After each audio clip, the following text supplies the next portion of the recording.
Ada 5 ibadah di tempat ini. Yang pertama tadi saya bagikan tentang rahasia Tuhan untuk menjadi besar. Gimana sih caranya?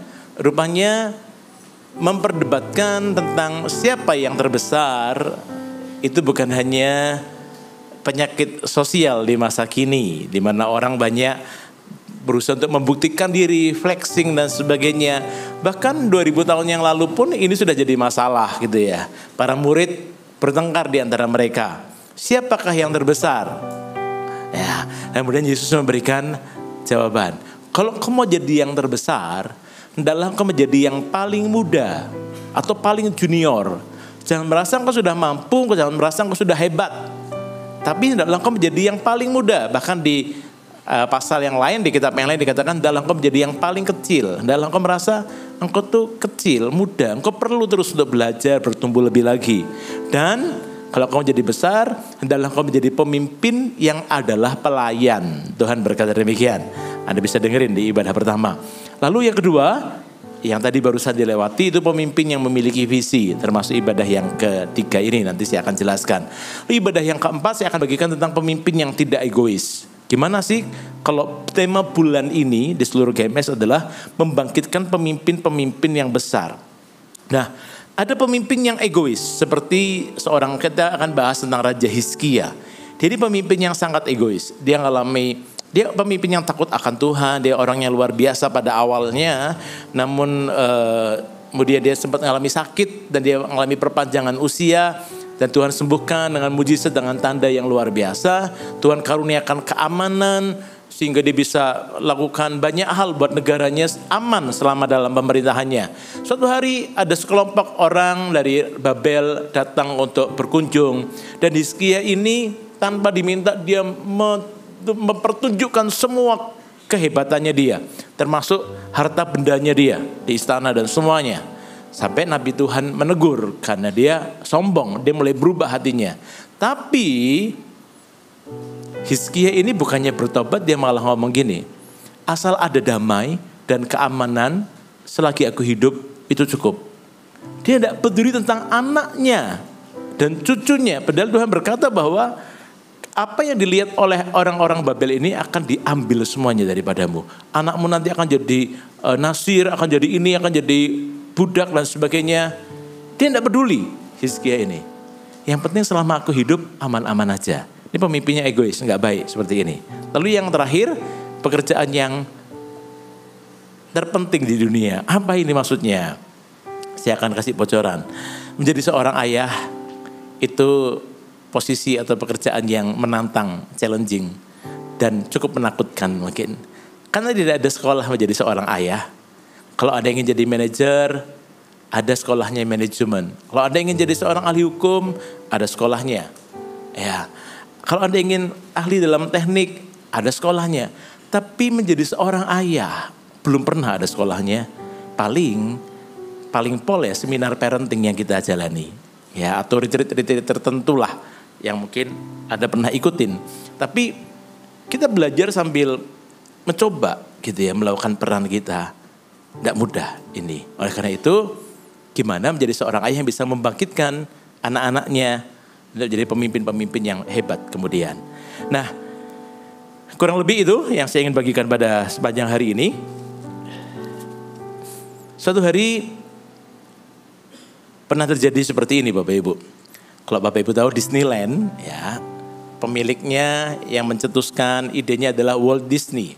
Walt Disney ini sudah membangun Disneyland di salah satu kota yang berhasil dan kemudian dia akan membangun lagi di kota lain, di negara bagian lain yang lebih besar.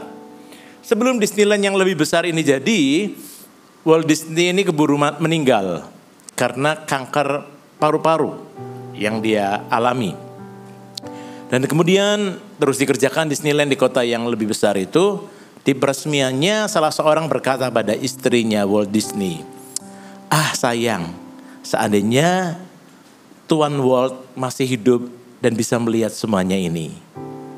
Namun istri Walt Disney langsung mengkoreksi, "Kamu salah. Justru suamiku Walt Disney sudah melihat semuanya ini dulu. Sebelum orang satu pun melihat, dia sudah melihatnya lebih dulu." Nah Bapak Ibu, kadang ide atau visi atau mimpi kita tuh tidak bisa kita kerjakan sendiri. Butuh orang lain untuk mengerjakannya juga. Ya, nah ada suatu quote yang bagus, coba kita lihat ya. George Barna, seorang anak Tuhan, seorang yang cinta Tuhan. Dia juga banyak buku tentang visi, tentang kepemimpinan dan sebagainya. Dia berkata demikian, bisa lihat quote-nya George Barna yang pertama. Boleh tampilin ya.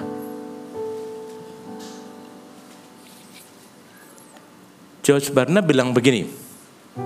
Ini ada di ibadah berikutnya. Multimedia boleh cek ibadah yang kedua. Ada quote-nya George Barna yang pertama. Boleh tolong tampilin. Nah, George Barna ini ngomong seperti ini. Visi dari Tuhan itu melampaui kapasitas satu orang. Pemimpin perlu untuk menghimpun orang-orang yang menangkap visi, mempunyai pikiran dan perasaan yang sama untuk memadukan, mengkolaborasikan kemampuan-kemampuan mereka guna bersama-sama mewujud nyatakan visi atau mimpi tersebut. Nangkap ya Bapak Ibu. Itulah pemimpin, fungsinya pemimpin. Dia akan visi dari Tuhan itu melampaui kapasitas semua orang, satu orang. Pemimpin perlu menghimpun orang-orang yang diimpartasi visi, mereka menangkap visi, punya pikiran, pandangan, perasaan yang sama. Dan memadukan kelebihan masing-masing, potensi masing-masing, kolaborasi untuk mewujud nyatakan visi tersebut. Kenapa kok visi itu kapasitasnya melampaui satu orang? Melampaui kapasitas satu orang, visi dari Tuhan itu. Kenapa? Karena visi atau mimpi dari Tuhan itu besar. Butuh orang lain untuk mengerjakannya bersama-sama.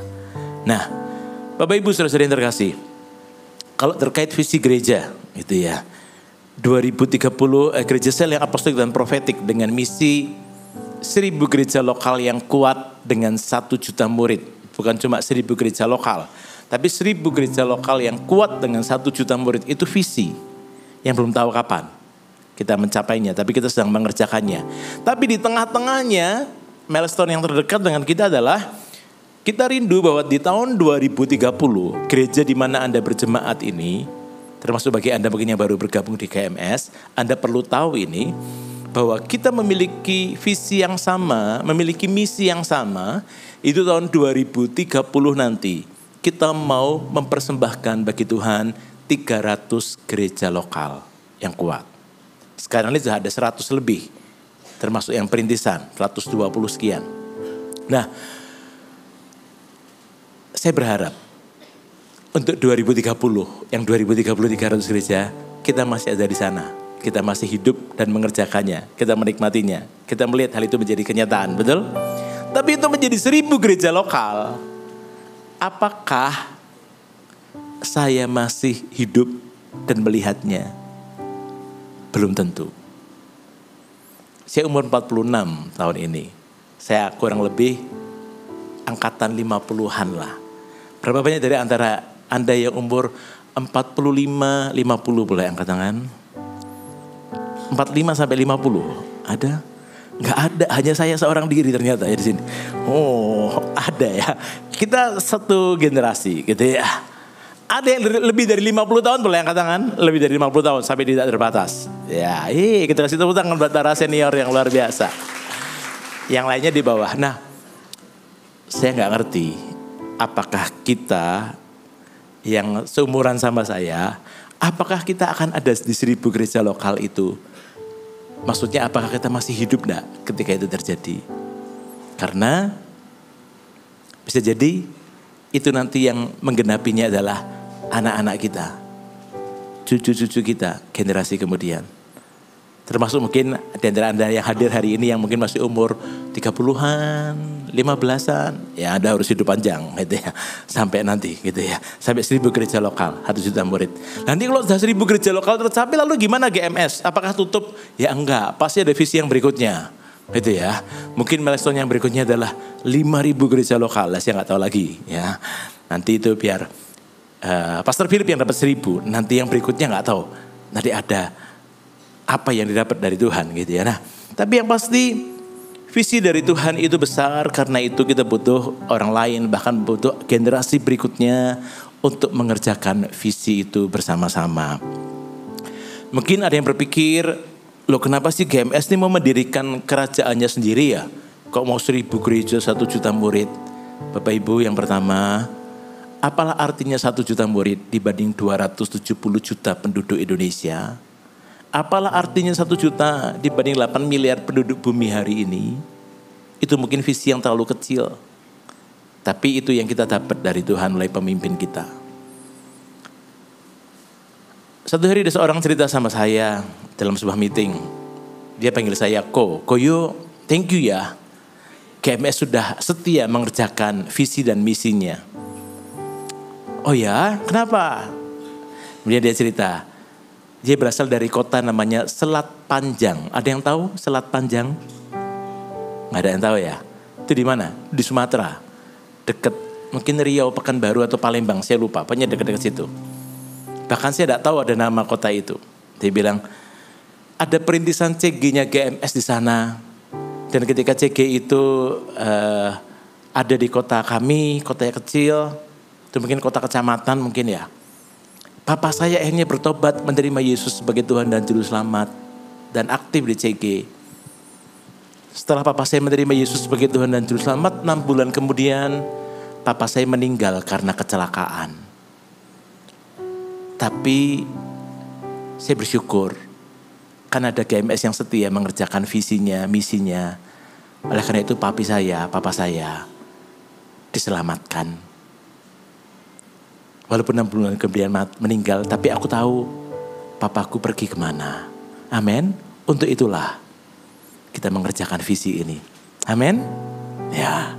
Nah, Bapak Ibu, saudara yang terkasih, salah satu kisah yang menarik perhatian saya terkait tema bulanan kita itu membagikan pemimpin-pemimpin besar adalah kisah tentang Musa dan Yosua. Musa ini pemimpin yang hebat. Yosua ini sebagai hamba Musa. Menurut sejarah diperkirakan Musa itu seumuran dengan kakeknya Yosua. Jadi Yosua ini 2 dekade di bawah atau 2 generasi di bawahnya Musa, gitu ya. Musa meninggal umur 120 tahun. Hidupnya terbagi dalam 3 fase. 40 tahun di Mesir, 40 tahun di pelarian di Midian, dan 40 tahun di padang gurun. Banyak cerita yang terjadi dalam perjalanan di padang gurun. Ya, banyak sekali yang terjadi bangsa Israel, gimana mereka memberontak, mereka melawan Tuhan, mereka meragukan Tuhan, mereka mengkudeta Musa dan sebagainya. Kakaknya sendiri Harun dan Miriam juga sempat mau mengkudeta Musa. Banyak hal yang terjadi. Ada patung anak lembu emas, ada banyak drama yang terjadi selama 40 tahun di padang gurun. Nah, di sebuah tempat mana mereka sekali lagi mereka tuh mengeluh tentang air, kalau tidak ada air. Di tempat yang namanya Meriba, Musa membuat sebuah kesalahan yang fatal sehingga Tuhan memutuskan untuk tidak mengizinkan Musa masuk tanah Kanaan. Kenapa? Tuhan menyuruh Musa untuk katakan kepada batu itu supaya keluar air. Hanya mengatakan, Tuhan bilang katakan. Tapi Musa marah, memukul dengan tongkatnya bahkan sampai 2 kali. Itu tidak menghargai kekudusan Tuhan, gitu ya. Dan kemudian Tuhan memberikan disiplin pada Musa, kamu hanya bisa melihat Kanaan dari jauh, tapi kamu tidak akan masuk ke sana. Nah, dia tidak bisa sampai ke Kanaan, ke negeri yang Tuhan janjikan, tentu membuat Musa kecewa. Dia hanya bisa melihat dari jauh. Namun yang pasti, bukan karena tidak bisa menikmati negeri yang berlimpah susu dan madunya yang membuatnya sedih. Namun sempat mendukakan hati Tuhan, itu yang lebih membuat Musa ini menyesal. Karena buat Musa, Tuhan adalah kepuasannya, kepenuhannya, bukan susu dan madu. Ingat cerita ini Bapak Ibu, ketika bangsa Israel itu buat patung anak lembu emas, karena Musa gak turun-turun dari Gunung Sinai, Musa turun bawa 2 loh batu berisi 10 perintah Allah. Ketika Musa lihat demikian, Musa membanting 10 perintah Allah itu, ingat ya. Nah, kemudian kan Tuhan begitu marah. Tuhan berkata pada Musa, aku tidak akan memimpin bangsa ini lagi. Aku akan mengutus malaikatku berjalan di depan kalian, Dia akan menghalau orang Kanaan, orang Feris, orang Hewi, orang Yebus. Dan kalian akan masuk ke negeri Kanaan, negeri yang berlimpah susu dan madu. Tapi aku tidak ada lagi di tengah-tengahmu. Lumayanlah. Yang penting kan masuk negeri yang berlimpah susu dan madu. Gitu ya. Tapi Musa tidak demikian. Musa lebih milih, lebih baik di padang gurun yang gersang bersama dengan Tuhan. Daripada ke negeri yang berlimpah susu dan madu. Tapi tidak ada Tuhan di sana. Makanya Musa berkata, jika engkau tidak membimbing kami, jangan biarkan kami pergi dari sini. Lebih baik kami mati di padang gurun yang gersang, asal Tuhan menyertai kami. Amin. Nah, itu yang menjadi fokusnya Musa, karena dia tahu kepuasannya dia, contentmentnya dia itu ada pada Tuhan, bukan susu dan madunya. Sementara bangsa Israel fokusnya kepada susu dan madunya. Nah, Bapak Ibu, menjelang akhir hidupnya, Musa berkata demikian. Ulangan pasal 31 ayat yang kedua. Ini ayat yang saya pakai juga untuk ibadah yang kedua tadi. 3 poin di awal saya bagikan di ibadah yang kedua. 3 poin terakhir saya bagikan di ibadah yang ketiga ini. Kalau Anda ingin mendapatkannya utuh, Anda bisa dengerin khotbah yang ibadah kedua. Ulangan 31 ayat 2. Berkatalah ia kepada mereka, aku sekarang berumur 120 tahun, aku tidak dapat giat lagi. Dan Tuhan telah berfirman kepadaku, sungai Yordan ini tidak akan kau seberangi. Nah, dari ayat ini ada 3 poin yang saya bagikan di ibadah kedua tadi. Dari kehidupan Musa, seorang pemimpin yang besar, yang bijaksana, kita belajar perlunya mengenali yang pertama, musim kehidupan kita. Musa tahu musim kehidupannya, gitu ya. Aku tidak bisa giat lagi, ya. Lalu yang kedua, Musa itu mengenali rencana Tuhan. Musa tahu bahwa Tuhan berkata, sungai Yordan ini tidak akan kau seberangi. Jadi dia tahu rencana Tuhan bahwa aku akan sampai di sini aja. Aku akan melihat Kanaan dari jauh saja, tapi aku tidak akan masuk ke sana. Dia tahu rencana Tuhan. Yang kedua, yang ketiga, dia tahu bahwa contentmentnya atau kepuasannya di dalam Tuhan. Ya, enggak apa-apa, asal bersama dengan Tuhan. Ya, dikatakan itu kurang lebih 3 poin yang di awal yang saya dibagikan di ibadah kedua. Lalu dari situ kita belajar, Musa itu tahu kapan ia harus melepaskan tongkat estafet kepemimpinannya. Dan bukan hanya waktu, bukan hanya kapan, tapi kepada siapa ia memberikannya. Musa tidak bingung tentang penerusnya, karena ia sudah mempersiapkannya. Nah, ini yang saya ingin kita belajar bersama-sama di ibadah hari ini. Nah, dari ayat ulangan 31 tadi, ayat yang kedua, saya meneruskan poin yang keempat atau poin pertama di ibadah ini.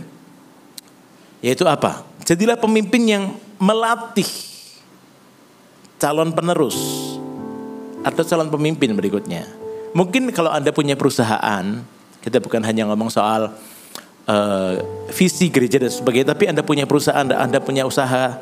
Tadi saya katakan bahwa Anda mungkin punya perusahaan yang sekarang ini sifatnya mungkin lokal, masih Surabaya. Tapi Anda mulai merambah ke seluruh provinsi Jawa Timur. Anda punya kerinduan nanti perusahaan ini akan menjadi nasional. Kemudian next step-nya lagi akan menjadi multinasional. Ya, ekspor dan sebagainya. Anda perlu melatih generasi penerus Anda untuk meneruskan mimpi ini. Supaya ini tidak terkubur dan mati. Gitu ya. Nah, demikian juga dengan gereja. Kita punya kerinduan. Di tahun depan itu kita rindu CG Family seluruh Surabaya. Ya, seluruh Surabaya itu menjadi 25.000 member CG atau CG people-nya, dari pemimpin sampai member CG-nya.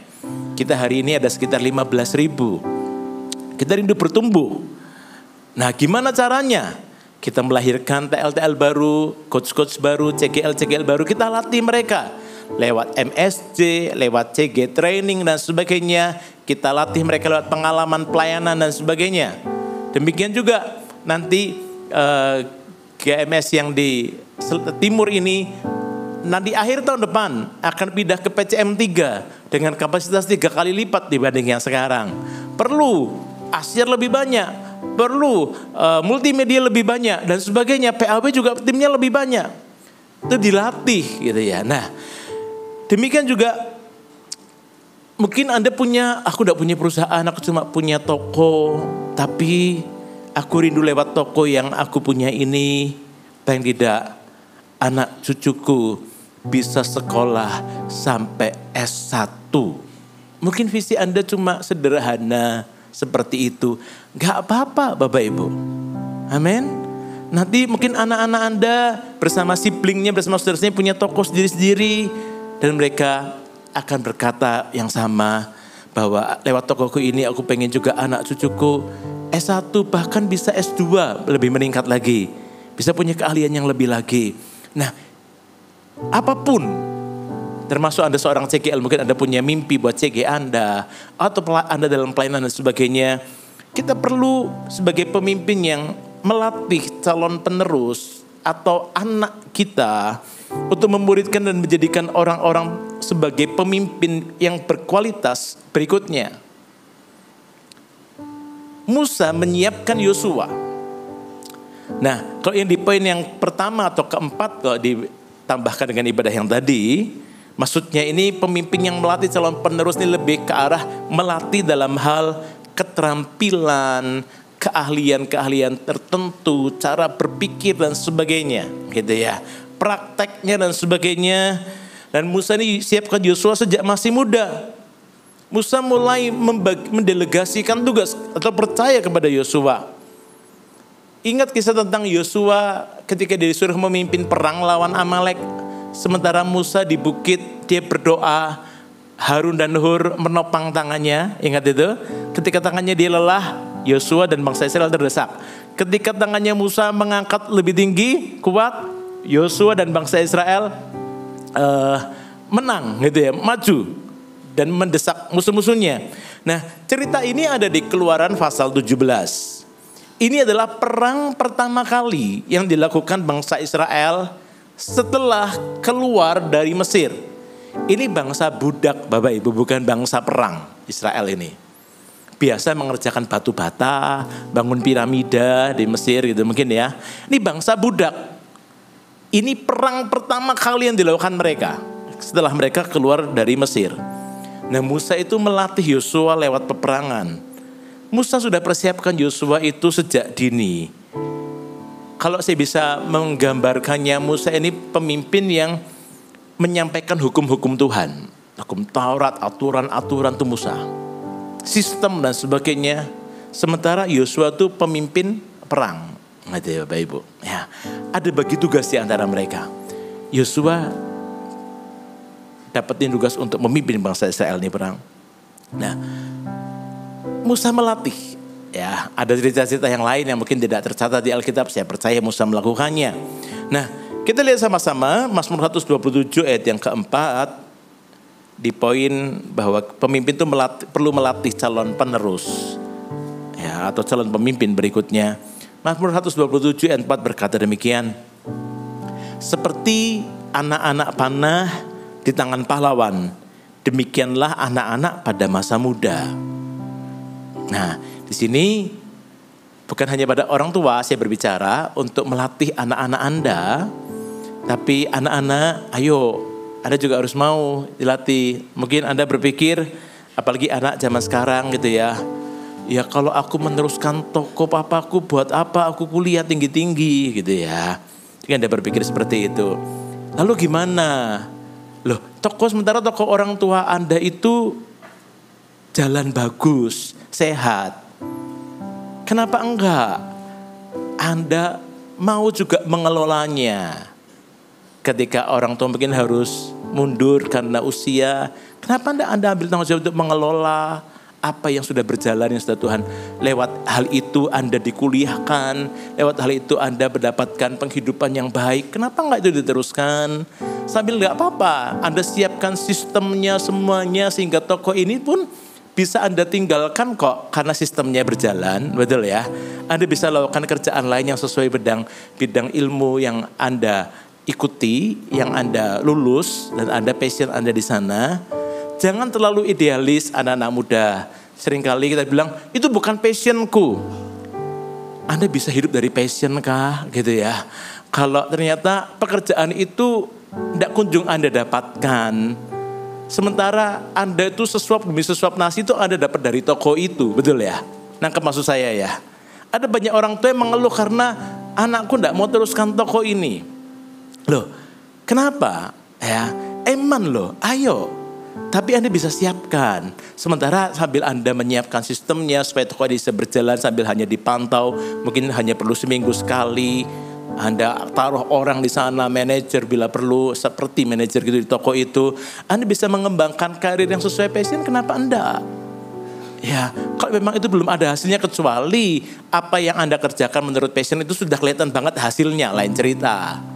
Tapi Anda perlu pikirkan, ini toko yang sudah menghidupi keluarga ini, eman juga kalau ditutup, gimana caranya ya bisa mengelola lebih baik.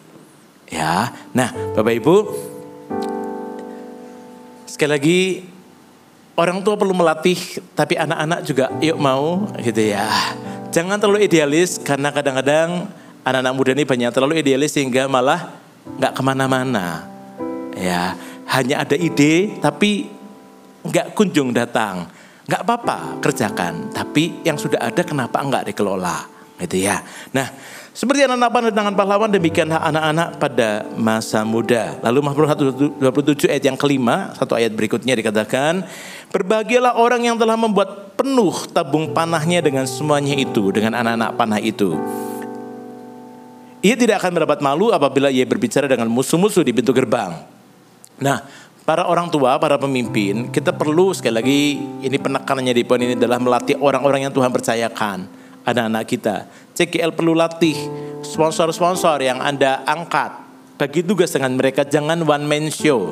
Musa pernah lakukan itu, Musa pernah one man show. Ketika Yitro mengunjungi dia mendapati Musa itu di hadapannya ada puluhan atau ratusan orang yang antri untuk konseling, untuk minta advice daripada Musa dari pagi sampai petang, kata firman Tuhan. Yitro bilang, nggak baik kalau kamu kayak gini, kau bisa mati muda, engkau bisa drain, engkau bisa burn out, engkau bisa kelelahan, bukan hanya roh, jiwa, tapi fisikmu juga. Kemudian Yitro berkata, angkatlah bagimu pemimpin 10, pemimpin 100, pemimpin 50, pemimpin 100, pemimpin 1000. Ingat cerita itu? Ini bicara soal manajemen, ilmu manajemen gitu ya. Nah,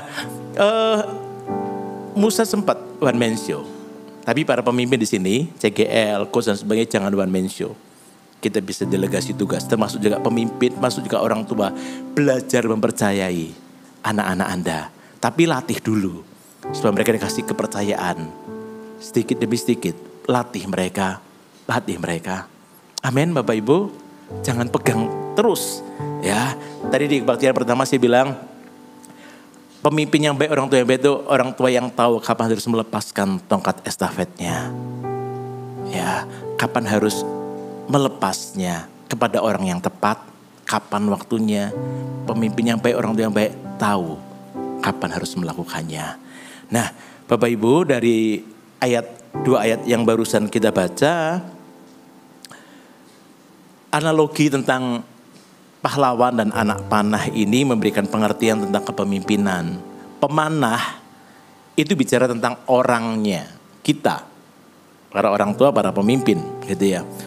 Orang tua atau pemimpin jadilah teladan, jadilah pahlawan. Kan firman Tuhan tadi bilang, seperti anak-anak panah di tangan pahlawan. Pemanah, para orang tua, para pemimpin yang ada di sini, apapun yang Anda pegang, kepercayaan, jadilah Anda sebagai seorang pahlawan bagi anak-anakmu, bagi orang-orang yang Anda pimpin. Maksudnya apa? Pahlawan itu dalam benak saya adalah orang yang berintegritas, orang yang punya karakter yang kokoh, yang bisa dipercaya. Kalau secara fisik dia itu punya kuda-kuda. Seorang pemanah itu harus punya kuda-kuda Bapak Ibu, supaya dia bisa stabil waktu melepas anak panahnya. Kalau enggak punya kuda-kuda yang baik kan bisa tiba-tiba dia goyang, ya enggak tepat sasaran gitu ya. Pemanah tuh punya kuda-kuda yang baik. Itu bicara soal karakter yang kokoh, integritas, skill dan sebagainya. Papa atau ayah atau pemimpin, jadilah pahlawan bagi anak-anakmu yang mengarahkan, menyiapkan sumber daya, lingkungan untuk bertumbuh, kedewasaan anak, penerus ya. Kita perlu siapkan lingkungan yang kondusif untuk tumbuh kembang anak kita, untuk kedewasaan anak kita. Dengan cara melatih mereka melepaskan, mungkin mendelegasikan tugas, dipercayai satu bidang, dipercayai beberapa lagi nanti lainnya dan sebagainya. Itu yang ayah atau para pemimpin perlu lakukan, menciptakan lingkungan untuk bertumbuh yang sehat. Lalu selain ada pemanah atau pahlawan atau orangnya, dalam panah ada yang namanya busur dan tali. Busur dan tali, busur itu yang melengkung, ada talinya gitu ya. Nah, busur yang kokoh dan tali yang lentur, ya yang satu kokoh, yang satu lentur talinya, elastis, menjadi media bagi anak panah untuk bergerak mundur dan melesat pada sasaran. Ya, busur yang kokoh itu bicara soal prinsip-prinsip kebenaran, nilai-nilai yang tidak bisa dikompromikan. Orang tua harus mengajarkan itu bahwa, ayo, papa mau di keluarga ini, di perusahaan ini, nilai yang pertama adalah takut akan Tuhan, misalnya seperti itu. Yang kedua, harus jujur. Kalau enggak apa-apa kalau mau berbuat salah, tapi ngaku, ngomong. Jangan sampai papa tahu dari orang lain. Harus kamu, kalau memang kamu salah enggak apa-apa, jujur ngomong. Yuk kita perbaiki bersama-sama. Ya. Nah, itu nilai-nilai yang enggak bisa dikompromikan, nilai-nilai tentang kebenaran. Ya, tapi kalau tali yang lentur itu bicara soal cara. Kadang zaman sudah berubah, Bapak Ibu. Zaman saya kecil dengan zaman anak-anak saya sekarang sudah berbeda, betul ya. Penemuan internet, gadget dan sebagainya itu mengubah banyak hal di dunia ini. Kalau zaman saya dulu mau email aja tuh harus ke warnet, warung internet. Bapak Ibu pernah? Ya.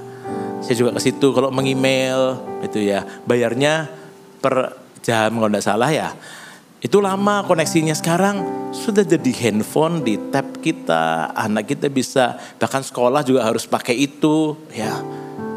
Jadi dunia itu terbuka lebih luas buat mereka. Beda, cara-cara juga sudah berbeda dalam mengelola. Kita pun orang tua perlu menyadari bahwa zaman berubah. Kita gak bisa paksakan cara yang kolot, yang mungkin sudah tidak relevan sekarang. Ya, kita perlu mau juga untuk berubah kalau itu perlu, gitu ya. Nah, lalu apa lagi dari analogi tentang anak panah itu, selain ada pemanah atau orangnya, atau si pahlawan itu, busur dan tali, ada juga tabung panah. Tabung panah ini apa? Tabung panah ini tempat menyimpan anak panah supaya tidak lembab. Kalau anak panah lembab bisa bengkok. Kalau bengkok enggak lurus, bisa enggak tepat sasaran kalau dilesatkan, kalau ditarik, kalau kemudian dilepaskan ya. Nah, tabung panah ini bicara soal tempat menyimpan anak panah, ini bicara soal keluarga yang sehat. Ngomong soal komunitas rohani, CG termasuk ya. Biar itu menjadi wadah untuk Anda mengalami kekuatan ketika seolah-olah hidup Anda sedang mengalami sulit atau tantangan atau kemunduran. Ya, ketika hatimu mulai bengkok, Anda masuk ke tabung panah itu, ke keluarga Anda, ke keluarga rohani juga di CG. Anda akan lurus kembali. Anda akan menemukan tempat aman, menemukan tempat berlindung, menemukan tempat Anda diterima apa adanya Anda. Nah, bersama Tuhan, saya percaya persoalan dan tantangan akan membuat kita memiliki fondasi dan otot iman yang terlatih. Di CG, di keluarga yang sehat, Anda akan dimuridkan dan digembalakan. Hati yang bengkok diluruskan lewat perjumpaan dengan Tuhan. Ya, komunitas rohani yang sehat akan mendorong kita untuk melesat, untuk maju pada tujuan, mencapai sasaran. Tabung panah. Ya, lalu apa lagi? Yang terakhir, anak panah. Anak panah itu siapa? Kita, saya dan Anda. Ya, anak panah itu perlu diserut, diluruskan, dilihat gitu ya, diseimbangkan, ditimbang.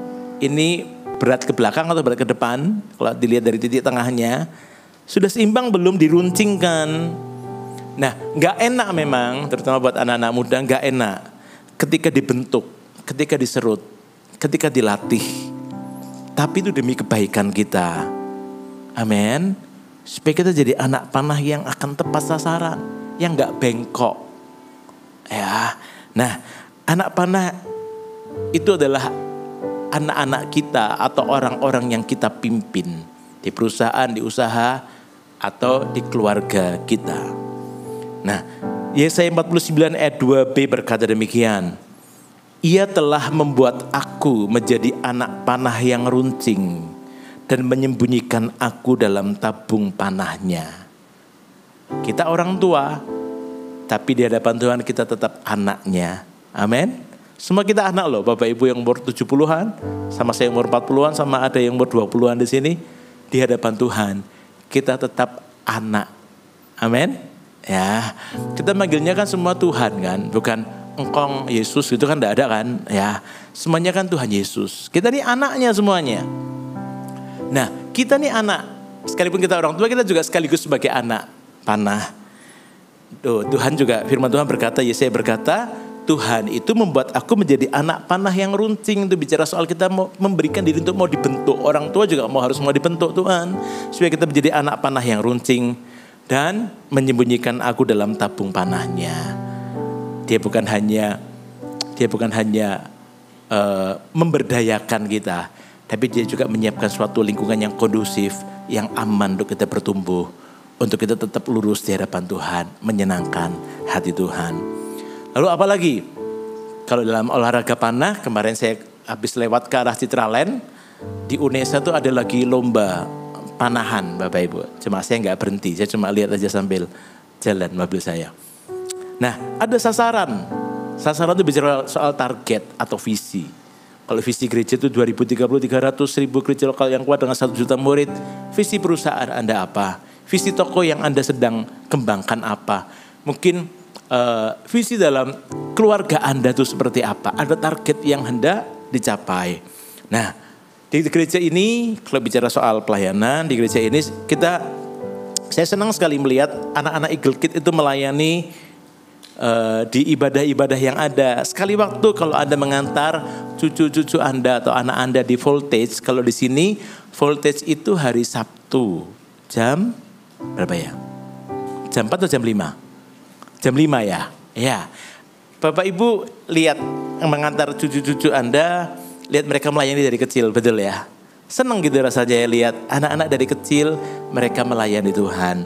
Bahkan teman-teman itu ada yang anaknya masih SD kelas 5, kelas 6, mereka sudah pegang kamera. Mereka sudah dipercaya. Kalau anak yang lebih kecil tentu tidak disuruh untuk pegang kamera dulu. Kalau jatuh bahaya Bapak Ibu. Ya, mereka mungkin dipercaya hal yang lain dulu seperti asyir atau yang lain itu bisa dari anak-anak kecil. Mereka melayani Tuhan, mereka belajar melayani Tuhan di tempat ini, di gereja ini yang namanya gereja anak. Kalau di gereja lain mungkin namanya sekolah minggu, di tempat kita namanya gereja anak. Bedanya apa? Kalau di sekolah minggu, anak itu menjadi objek. Kalau di gereja anak, anak itu menjadi subjek. Yang melayani adalah anak-anak. Ya, yang singer juga anak-anak. Bahkan kadang-kadang worship leadernya juga anak-anak, gitu ya. Yang main musik kalau bisa ada anak-anak. Kalau nggak bisa ya kadang-kadang yang orang yang kakak-kakaknya lebih besar yang membantu. Nah, di tempat ini pengembalaan Eagle Kids atau gereja anak itu sangat serius melatih anak-anak untuk melayani di berbagai bidang pelayanan, termasuk multimedia, di mana anak-anak kami waktu di masa pandemi, waktu itu masih SMP, yang satunya mau lulus SD. Waktu masa pandemi kan sering tapping untuk rekaman ibadah. Karena gak bisa kumpul kan waktu itu. Mereka belajar melayani di situ. Saya senang gitu ngelihat gereja kita pelayanannya ada itu membuka diri termasuk untuk anak-anak kecil. Untuk mereka belajar melayani Tuhan sejak mereka kecil. Mereka seperti anak-anak panah yang dibentuk, dipersiapkan dan dilatih. Penggembalaan anak-anak muda di tempat ini namanya Army of God. Ya, mereka punya visi building churches in our youth. Banyak anak-anak muda, anak-anak AOG yang diutus ke ladang misi. Sekolah atau kuliah dengan visi, menikah untuk misi. Ya. Nah, maksudnya apa? Banyak anak-anak yang mulai berpikir, aku mau ambil kuliah apa ya? Mereka punya kerinduan, tapi mereka mulai berpikir juga, apa yang gereja ini butuhkan juga untuk aku bisa melayani, memperlengkapi gereja ini. Tolong ngomong ke saya gitu ya, ada yang tanya gitu ya. Oh ini gereja butuh di area ini, tidak banyak orang yang ahli di sini. Oke, dia juga punya kerinduan ke sana, aku ambil kuliah itu. Bahkan mereka mulai mikir, kalau aku mau kuliah, aku mau cari yang ada GMS di sana gitu ya. Supaya aku juga bisa sambil kuliah sambil melayani di sana. Nah, di tempat ini sekali lagi anak-anak panah dilatih, dilepaskan ke target. Sehingga mereka bukan sekedar sekolah atau kuliah. Ada tujuan Tuhan, ada visi Tuhan untuk studi mereka. Anak-anak diperlengkapin untuk cara cari jodoh gimana. Yang bulan lalu mereka diperlengkapi dengan tes minat dan bakat. Kemudian kita adakan edufair dan sebagainya. Anak-anak muda kita diperlengkapi juga. Nah, sebagai salah satu hamba Tuhan yang melayani pemberkatan nikah ya di gereja ini, saya dan kami yang melayani pemberkatan nikah ini harus bertemu dengan calon pengantin sebelum hari H pernikahan. Selalu pertanyaan wajib yang kami tanyakan adalah, kalian masih jaga kekudusan dalam masa pranikah tidak? Itu selalu wajib kami tanyakan. Kalau sudah gagal menjaga kekudusan, kita akan tuntun mereka dalam pertobatan dan pemulihan. Ya, karena itu akan menentukan berkat atau kutuk dalam hidup mereka. Nah, yang saya senang adalah ketika mendapati pasangan-pasangan yang datang yang mau menikah, mereka berkata, kok kami jaga kekudusan. Puji Tuhan, itu senang saya. Selain tugas saya lebih ringan, gitu ya. Tidak perlu sesi-sesi selanjutnya untuk konseling mereka. Ada yang bohong, ada, pasti, gitu ya. Tapi 2 tahun kemudian datang sama saya bilang, kok dulu waktu Koyo tanya itu aku bilang kami jaga kekudusan. Tapi sebetulnya kami enggak, kami salah, kami jatuh. Tapi sekarang kami ngakunya 2 tahun kemudian, gitu ya. Ya enggak apa-apa, yuk sini. Kita doakan dan sebagainya, Tuhan pulihkan mereka. Nah, senang sekali ketika mendapati pasangan-pasangan yang mau menikah tuh masih terus menjaga kekudusan di tengah dunia yang cemar, yang nilainya mulai kabur, ya. Mereka hidup dalam kebenaran. Dan rata-rata biasanya ya Bapak Ibu, anak-anak muda seperti ini adalah anak-anak muda yang mereka itu mau digembalakan. Bapak Ibu dorong anak-anak Anda, anak-anak muda Anda untuk ikut AOG, untuk ikut Eagle Kids dari kecil. Karena sejak mereka dari kecil mengenal Tuhan Yesus, digembalakan, maka kebenaran firman Tuhan itu berkata demikian, ya. Di Amsal 22 ayat 6, didiklah orang muda menurut jalan yang patut baginya, maka pada masa tuanya pun dia tidak akan menyimpang daripada jalan itu. Amin. Lalu poin yang kelima. Wah, ternyata waktunya sudah cepat berlalu ya Bapak Ibu. Poin yang kelima. Jadi pemimpin yang gimana sih pemimpin yang memiliki visi? Atau poin yang kedua loh di ibadah ini. Kita lihat Ulangan 31 ayat 3 sampai 6. Ini lanjutan dari ayat 2 tadi yang Musa berkata, umurku sudah 120 tahun, aku tidak dapat giat lagi. Tuhan berkata, aku tidak akan menyeberangi sungai Yordan. Lalu ayat yang berikutnya ayat 3. Tuhan Allahmu, dialah yang akan menyeberang di depanmu. Dialah yang akan memunahkan bangsa-bangsa itu dari hadapanmu, sehingga engkau dapat memiliki negeri mereka. Yosua dialah yang akan menyeberang di depanmu seperti yang difirmankan Tuhan. Dan Tuhan akan melakukan terhadap mereka seperti yang dilakukannya terhadap Sihon dan Og, raja-raja orang Amori yang telah dipunahkannya itu, dan terhadap negeri mereka. Tuhan akan menyerahkan mereka kepadamu, dan haruslah kamu melakukan kepada mereka tepat seperti perintah yang kusampaikan kepadamu. Kuatkan dan teguhkanlah hatimu. Janganlah takut dan jangan gemetar karena mereka, sebab Tuhan Allahmu, dialah yang akan berjalan menyertai engkau. Ia tidak akan membiarkan engkau dan tidak akan meninggalkan engkau.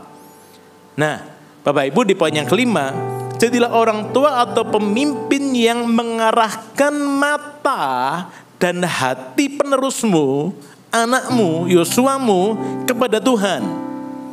Ini melatih iman. Jadi orang tua yang melatih iman anaknya, ya, bukan kepada problem persoalan, bukan kepada ya Yeriko tuh memang gede, temboknya gede banget, Yos, gitu ya. Hati-hati loh kamu, ya. Tambah digituin tambah takut, betul ya. Tapi yang Musa lakukan adalah dia mengarahkan matanya Yosua kepada Tuhan. Kalau Bapak Ibu baca ayat 3 sampai 6, berapa kali? Ini yang saya coba catat ya. Tuhan Allahmu, dialah yang akan. Pertama, dialah yang akan, dan Tuhan akan melakukan. Tuhan akan menyerahkan mereka, gitu ya.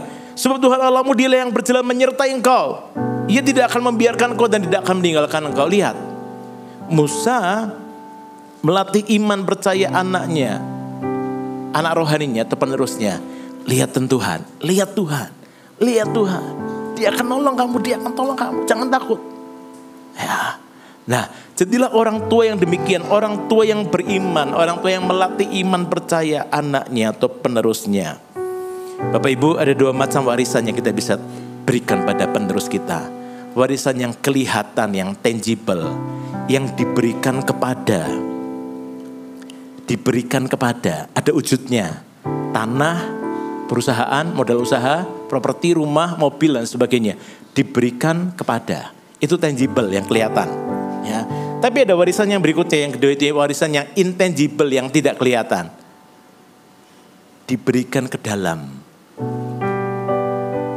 Amin. Itu bicara tentang takut akan Tuhan. Prinsip-prinsip kebenaran. Amin. Ya. Mungkin kita orang tua yang tidak terlalu beruntung. Sehingga kita gak bisa memberikan warisan yang tangible. Harta, tanah, rumah. Mungkin kita gak bisa wariskan ke anak kita. Tapi semua orang tua punya kesempatan yang sama. Untuk mewariskan yang intangible itu, yang tidak kelihatan itu. Kepada anak kita. Amin. Dan warisan yang ini ia akan menolong anak kita untuk bisa mengelola warisan yang tangible itu dengan bertanggung jawab. Betul? Apa artinya warisan yang tangible? Harta. Kalau dihabiskan di meja judi, kalau untuk narkoba, betul? Warisan yang ini penting. Seandainya gak bisa ngasih warisan yang tangible, cuma bisa ngasih warisan ini, gak apa-apa. Anak akan jadi anak yang takut akan Tuhan. Dan hidup mereka pasti akan diberkati Tuhan. Amin. Mungkin mereka lebih beruntung dibanding Anda pada masanya. Karena mereka punya nilai-nilai kebenaran yang Anda tanamkan. Yang diberikan ke dalam. Ini bicara soal karakter yang unggul, nilai-nilai kebenaran. Ya. Nah.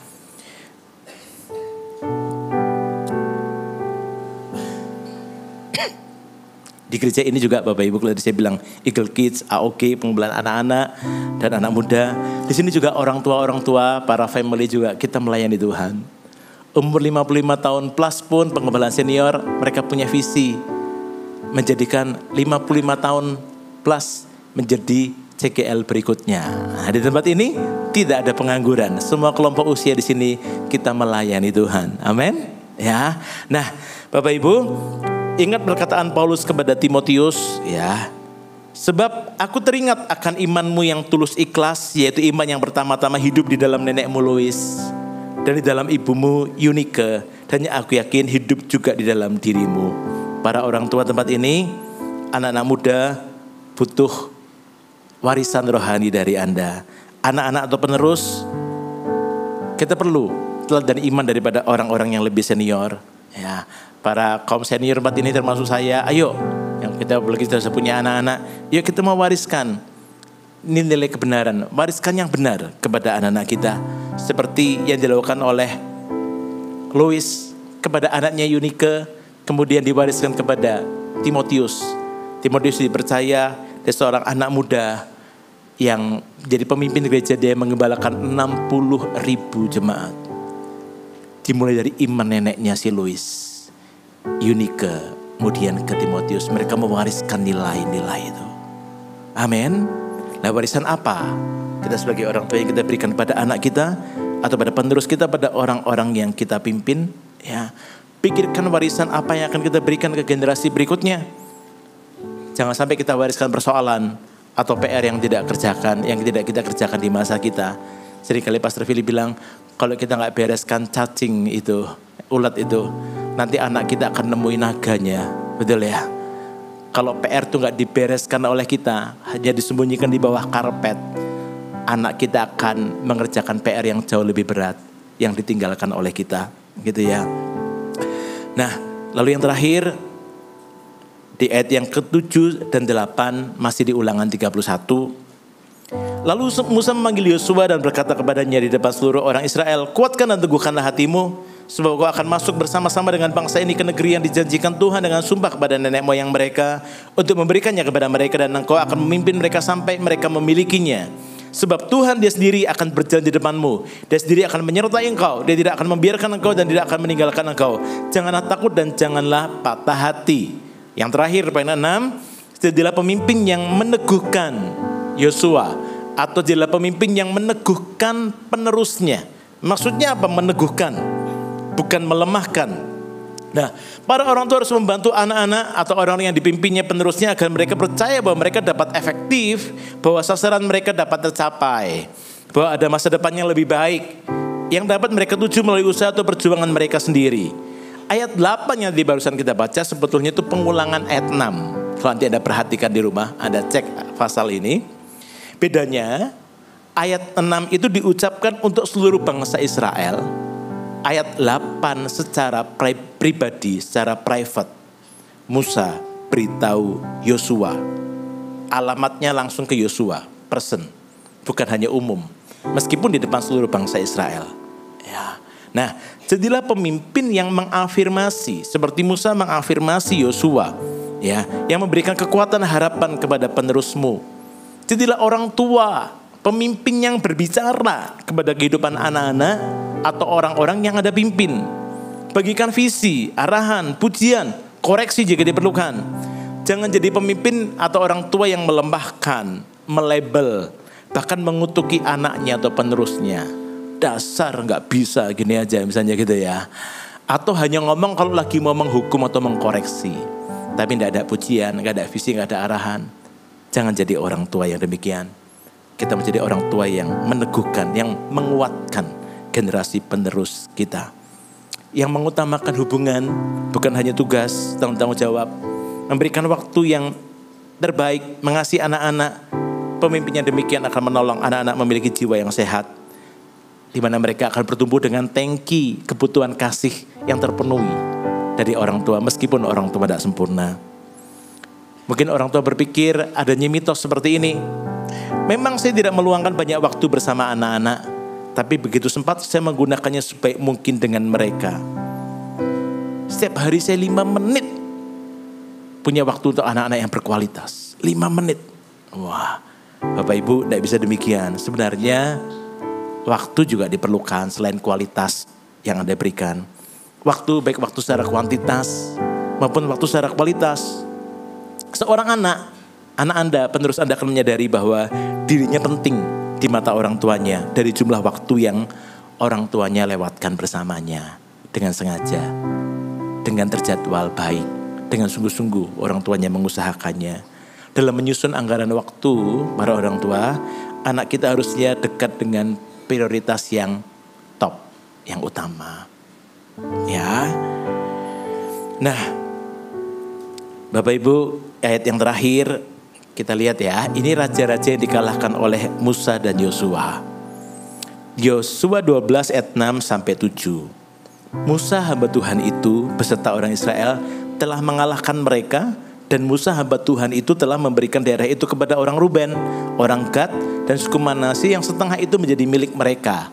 Jadi sebelum nyebrang sungai Yordan, Musa itu berhasil mengalahkan beberapa raja yang kemudian daerah wilayah kekuasaannya diberikan kepada 2,5 suku Israel. Ya, itu yang dikalahkan oleh Musa. Ayat yang berikutnya, inilah raja negeri yang dikalahkan oleh Yosua dan oleh orang Israel di sebelah barat sungai Yordan. Dari Baal Gad di sebelah gunung, di lembah gunung Libanon sampai pegunungan Gundul yang mendaki ke arah Seir. Negeri ini diberikan Yosua kepada suku-suku Israel menjadi miliknya menurut pembagiannya. Nanti Anda akan baca lebih lanjut, di situ ada nama-nama raja-raja yang dikalahkan atau jumlahnya. Butuh Musa, butuh Yosua untuk merebut tanah perjanjian yang Tuhan sudah janjikan. Musa perlu Yosua untuk menggenapi mimpi yang ia terima. Harga Yosua yang Anda punya. Itu mungkin anak-anak Anda, mungkin generasi penerus Anda. Amin. Mari kita berdiri bersama-sama Bapak Ibu yang terkasih.